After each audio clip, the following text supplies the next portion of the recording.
Há uma briga boa aí por causa dos resultados eleitorais, principalmente dentro da esquerda.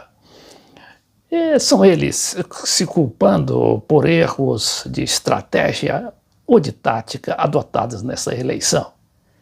E isso é normal que aconteça, principalmente quando a derrota é fragorosa, como ocorreu nessa eleição municipal, em relação às esquerdas de uma forma geral, né? Agora, a gente precisa também ter em mente qual é a questão de fundo, né? A questão de fundo é aí as esquerdas aproveitarem este momento histórico que vive a América Latina e, consequentemente, vai viver o Brasil, não nestas eleições municipais, porque elas têm um caráter muito local e, às vezes, até pessoal, porque se envolve, inclusive, amizades pessoais, naquele caso de escolha de prefeitos. Então, não conta muito quando se fala em eleição nacional, que é outra coisa, né? Aí é o país inteiro mobilizado em torno de ideias, de nomes, de partidos e principalmente de tendências e de plataformas. Eu fui pegar essa entrevista aqui do José Genuíno, né? Ex-deputado federal, ex-presidente do PT e um dos primeiros a serem abatidos com o escândalo do Mensalão, que ocorreu ainda em 2006. O Genuíno foi preso, tentaram desmoralizá-lo, ele caiu doente, ficou muito doente, e agora volta, não é, com a sua perspectiva de sempre, a sua análise arguta dos acontecimentos brasileiros. Vejamos aqui o que ele diz nessa entrevista ao canal Sua Excelência, o Fato, um novo canal no YouTube, que é dos nossos amigos aqui, o Luiz Costa Pinto, o Lula Costa Pinto e o Elmano Silva. Eles, então, fizeram essa estreia. Eu acho que a esquerda está diante de uma encruzilhada. E essa encruzilhada chega no PT. Qual é o centro da encruzilhada? Nós vamos aderir à ordem política autoritária que nasceu do golpe, que nasceu do capitão, que nasceu da prisão do Lula, e vamos modificá-la por dentro? Ou somos um polo de esquerda alternativo, com um programa democrático popular radical e mudando os métodos de organização, fazendo uma frente de esquerda? Essa é a encruzilhada que nós estamos metidos. E para isso a figura central é o Lula. Por que querem que o Lula seja arquivado? Porque o Lula é a virtude e, ao mesmo tempo, a maldição desse processo.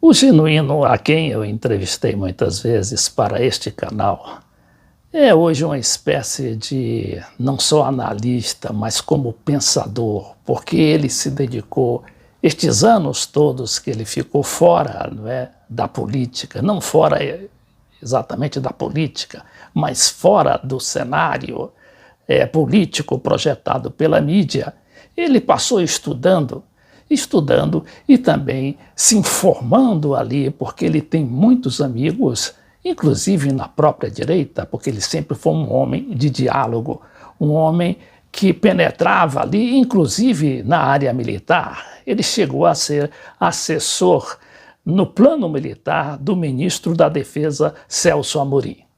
Vejamos aqui o que é que ele diz inicialmente, não é? Qual é a análise que ele faz do quadro que restou dessas eleições municipais de 2020. Eu quero dizer que o Brasil que sai das urnas é um Brasil pulverizado.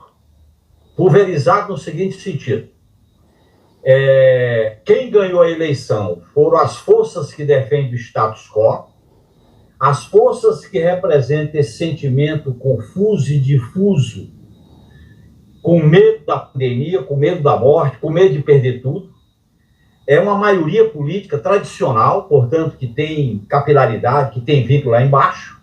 Agora, não é uma força hegemônica, do ponto de vista de ter liderança, de ter porta-voz, de ter base social organizada.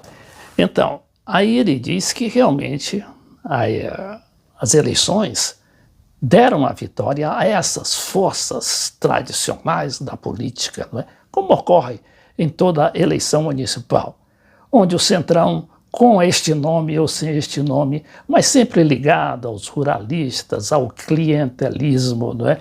E, sobretudo, aos políticos fisiológicos, é quem ganha as eleições desde a época, diria, não só do regime militar, como da época da República Velha. E é essa análise que faz o José Genuíno quando diz, principalmente, que nenhum desses partidos, né, que tiveram, digamos assim, fizeram a maioria dos prefeitos, nenhum deles tem um nome nacional, tem um projeto nacional para disputar a eleição de 2022. É o status quo do medo, do antipetismo, há muitas coisas envergonhadas, das fantasias. Esse antipetismo que vem se desenvolvendo desde 2016. Eu acho que essa eleição ela é o terceiro capítulo de um enredo que começou em 2016, que foi a guerra.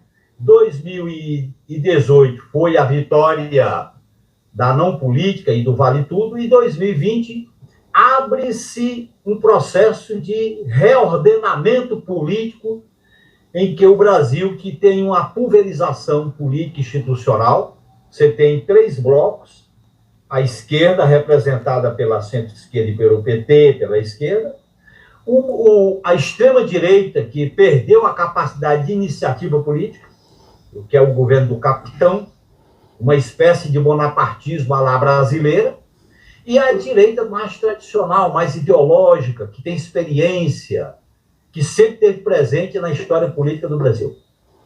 E eu acho que o Brasil vai enfrentar em 2021 um agravamento da crise econômica e social, muito pesada. Então, ele fala também dessa crise econômica e social que está vindo aí.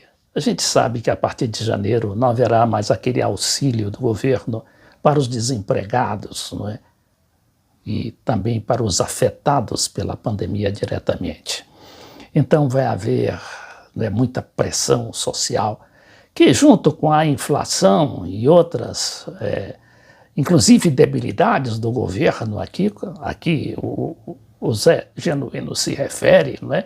Um governo que está perdendo o controle da situação. Ele teria, no início, não é, teria tido esse controle social, tinha aquele apoio da mídia, mas que agora parece que não tem mais nada, não é? O governo está aí sozinho e dificilmente conseguirá enfrentar os problemas a que se refere o Zé Genuíno. Então, o que vai acontecer realmente é um Brasil diferente, não é, do que o que estamos vivendo hoje, não é? É um Brasil da inflação alta, é o Brasil da miséria nas ruas, é o Brasil, enfim, eu não diria explosão social, mas principalmente de máxima pressão social.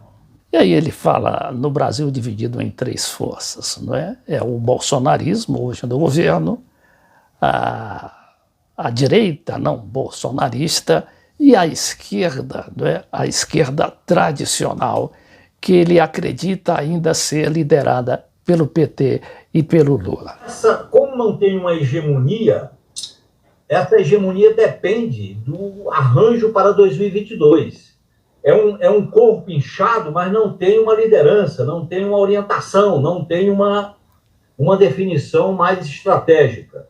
Então, eu acho que nós vamos viver uma certa pulverização institucional, que ninguém tem uma maioria sólida, uma crise econômica e social profunda, porque o que motivou a eleição foi uma mistura de status quo com migalhas. As migalhas, o neoliberalismo oferece migalhas ao povo, e num quadro de crise essas migalhas acabam se transformando em voto. E aí é que ele diz que há essa encruzilhada diante da qual se encontra, não é? O Brasil inteiro, as forças políticas, e principalmente o PT. Então eles perguntam, qual é o centro dessa encruzilhada? Nós vamos aderir à ordem política autoritária que nasceu do golpe, que nasceu do capitão, que nasceu da prisão do Lula, e vamos modificá-la por dentro?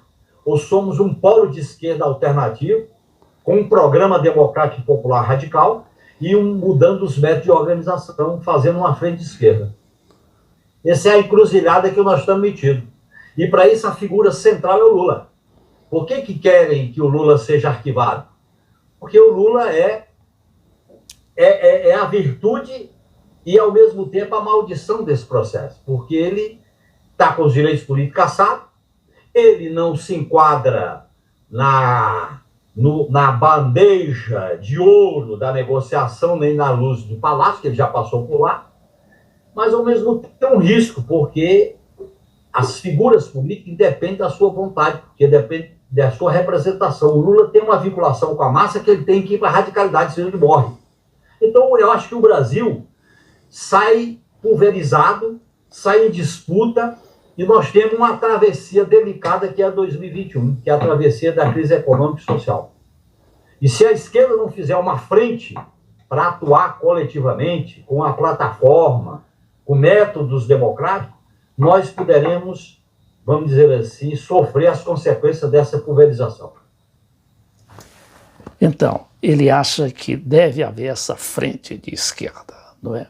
Mas ele não fala em frente ampla de esquerda, mas frente ampla, frente, no caso, das forças majoritárias da esquerda ou comprometidas tradicional e historicamente com as esquerdas. O José Genuíno também aborda a questão do antipetismo, não é, como ele chama, que é toda essa mobilização, inclusive de mídia, para demonizar o PT, demonizar indiretamente o Lula. Mas ele lembra que isso também existia, não é? Inclusive na Itália, com aquela coisa do anticomunismo, não é? Que também atingiu duramente aqui no Brasil. O Lula tem que ter um papel fundamental. Esse pessoal do PT que está querendo aposentar o Lula é para poder preparar o caminho para um grande acordo. Então faz um acordo. Por exemplo, faz um acordo no Congresso Nacional com a questão do Banco Central Independente. Eu vou dar nome aos bois. Faz um acordo. Eu te pedi, Genuíno. Esse pessoal que você fala é exatamente quem? O Jacques Wagner deu aquela entrevista ontem, o Cantalice se manifestou. Eu acho que é entrevista do Jacques Wagner. Quer dizer, o cara perde a eleição na Bahia e acha que o Lula é culpado. Por quê? Porque o antipetismo apavora as pessoas, por isso que ele é tão eficaz. É mais ou menos como o anticomunismo, mano, dos anos 50. E o anticomunismo dos anos 50 leva a esquerda a baixar a cabeça. Na hora que ela baixa a cabeça, ela perde a condição de protagonista. Foi o que aconteceu com o PCI na Itália. Foi o que aconteceu, por exemplo, com os partidos comunistas e socialistas da Europa. E o PT não pode tirar esse caminho. Por quê? Porque a classe dominante brasileira, ela é escravocrata, ela concentra muito poder e não sabe ceder. Então, o que vai ganhar com isso? Discutir a reeleição na Câmara e no Senado é um grande equívoco. O PT nunca fez isso. O PT tem que ser aquele rebelde que a gente fazia nas câmaras, marca posição, corre risco. Se a esquerda não correr risco, ela vai ser liquidada. Porque esse conservadorismo do faz de conta, dissimulado, de amenizar as coisas, transforma direitos sociais em migalhas, em assistência, transforma a aposentadoria em programa emergencial de ajuda.